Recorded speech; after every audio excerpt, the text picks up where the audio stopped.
রাসূল কিভাবে দুনিয়াতে আসছে?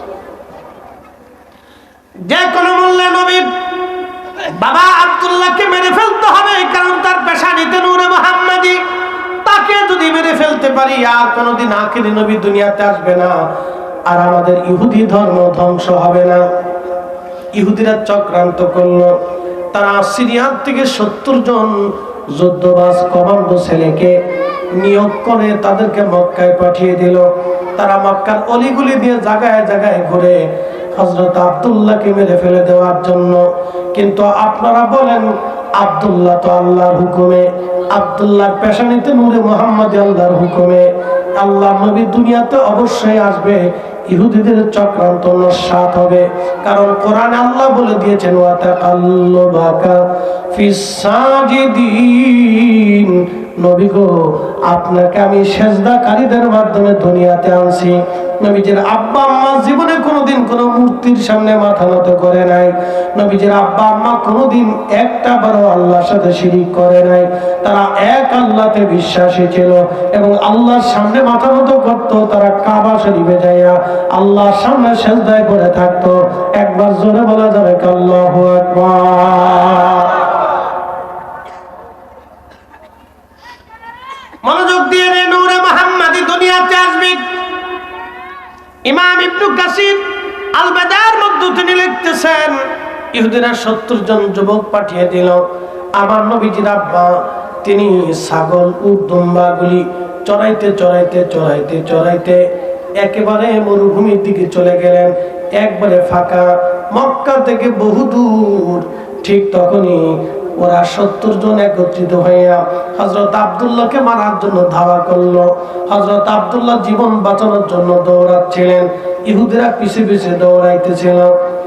ঠিক এমন সময় জুহরি বংশের প্রধান আব্দুল ওয়াহাব জুহরি তিনি লক্ষ্য করলেন তার বন্ধুর ছেলে আব্দুল মুত্তালিবের ছেলে আব্দুল্লাহকে লোকেরা মেরে ফেলা দেওয়ার জন্য ধাওয়া করেছে।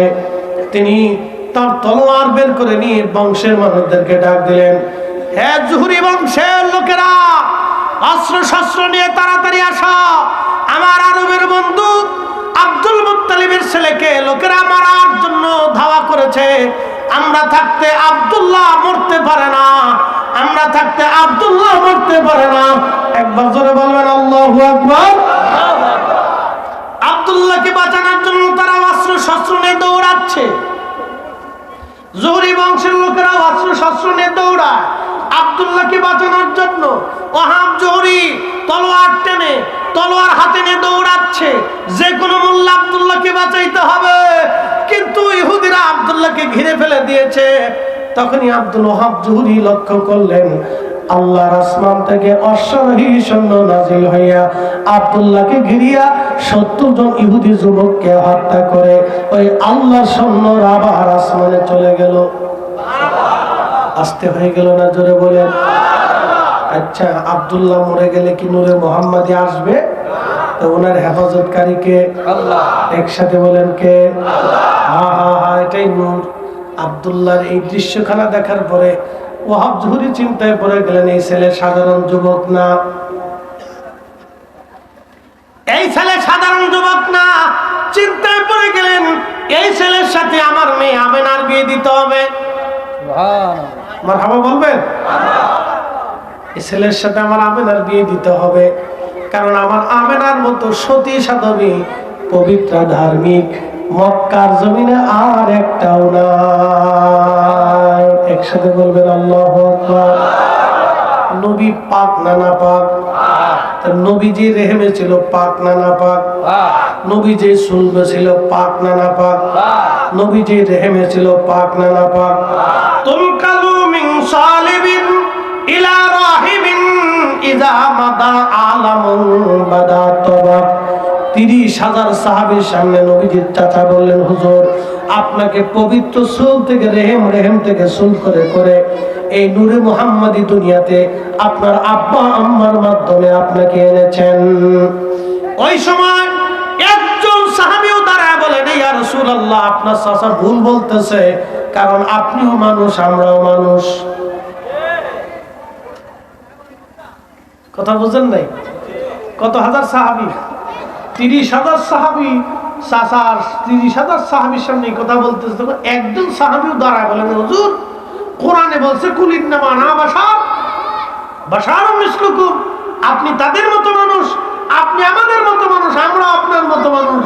এই কথা কোরআন আল্লাহ বলছেন, আর আপনার চাচা বলে কি আপনাকে বলে রেহেম করে সুলভ করে পৃথিবীতে আনছে। তাহলে আমরা কিভাবে আসলাম আর আপনি নবী কিভাবে আসলেন, এটা কি করে হয়? এটা আমরা সাহাবীরা মানি না।